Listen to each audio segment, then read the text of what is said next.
Hyperloop One, the futuristic transportation company that promised to whisk passengers and cargo in vacuum-sealed tubes at jet speeds from city to city, is officially over, but this time it's for real. According to Bloomberg, the much-hyped and long-beleaguered company will officially close its doors on December 31st.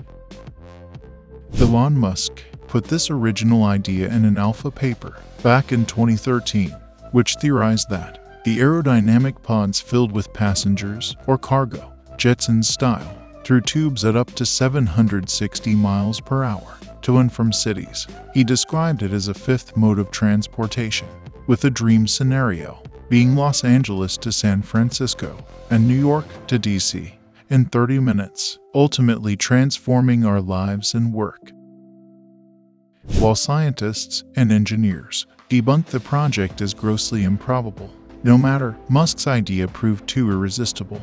In 2014, Hyperloop One raised and subsequently burned through hundreds of millions of dollars in developing its vision, which went through multiple iterations over the years. Virgin Group's billionaire, Richard Branson, brought his financial heft to the company in 2017, bringing in $350 million in investments, alongside Dubai-based port logistics firm DP World. But that money got quickly spent. There were other bumps in the road as well. Co-founder Shervin Pishevar was forced to resign over allegations of sexual misconduct by multiple women. In addition, Branson vocally criticized Saudi Arabia after the murder of journalist Jamal Khashoggi in 2018, and Saudi Arabia pulled the plug on its plan with the company, and then Branson stepped down as chair.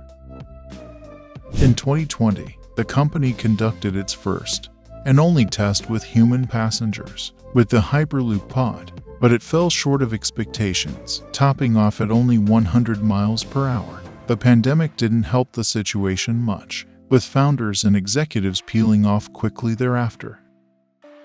Hyperloop One then ditched the idea of zipping people around in capsules to focus on cargo in 2022.